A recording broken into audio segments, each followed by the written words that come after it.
अगर आप तख्ती लेकर आएंगे तो सदन नहीं चलेगा। मैं कह रहा हूं आप तख्ती या तो नीचे रख दें, नहीं तो सदन नहीं चलेगा। अखिलेश जी आप इनको तख्ती नीचे लगा दें। मोदी सरकार वक्फ संशोधन बिल को आज लोकसभा में पेश करेगी। इसके लिए बीजेपी ने लोकसभा के अपने सांसदों को भी जारी किया है। लोकसभा अध्यक्ष ओम बिरला की अध्यक्षता में कार्यमंत्रणा समिति मीटिंग में वक्फ संशोधन विधेयक पर चर्चा हुई।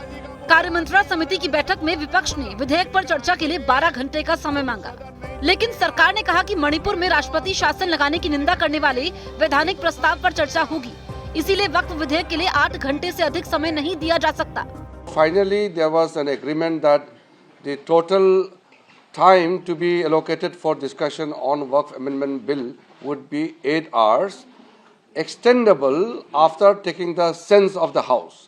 The Honourable Speaker made an announcement that 8 hours is fixed right now for Waqf Amendment Bill, and if required, we will take the sense of the House and extend the time for discussion. After that, the opposition party made a walkout, and I don't know the reason.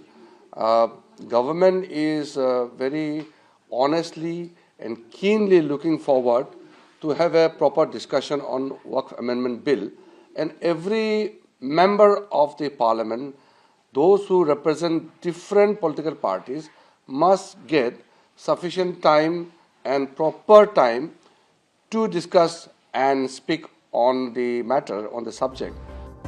उधर कांग्रेस समेत पूरा विपक्ष इस bill का विरोध करने के लिए कमर कसकर बैठा है। इसके लिए इंडिया गठबंधन की मंगलवार शाम एक बैठक भी हुई, जिसमें इस बिल को लेकर रणनीति बनाई गई। इस बैठक में राहुल गांधी, मल्लिकार्जुन खड़गे, केसी वेणुगोपाल, समाजवादी पार्टी के नेता रामगोपाल यादव, एनसीपी पवार गुट की नेता सुप्रिया सुले, तृणमूल कांग्रेस के कल्याण बनर्जी और आपके संजय सिंह समेत दूसरे दलों के नेता भी शामिल हुए।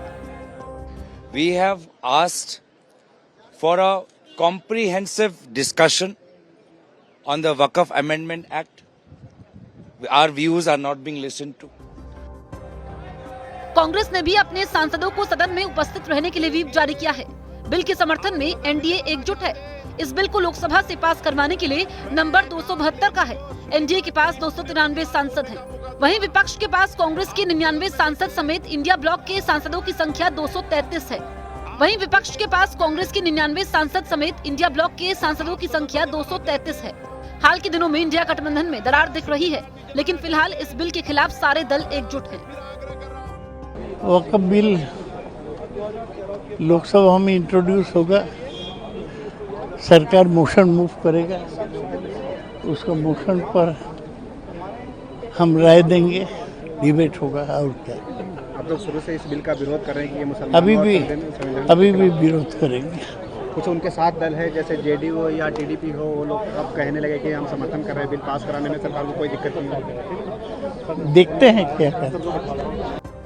All India Muslim personal law board खुद तो बिल का लगातार विरोध कर ही रहा है, साथ ही बीजेपी के सहयोगी दलों समेत सभी धर्मनिरपेक्ष राजनीतिक दलों से इसका विरोध करने की अपील कर रहा है।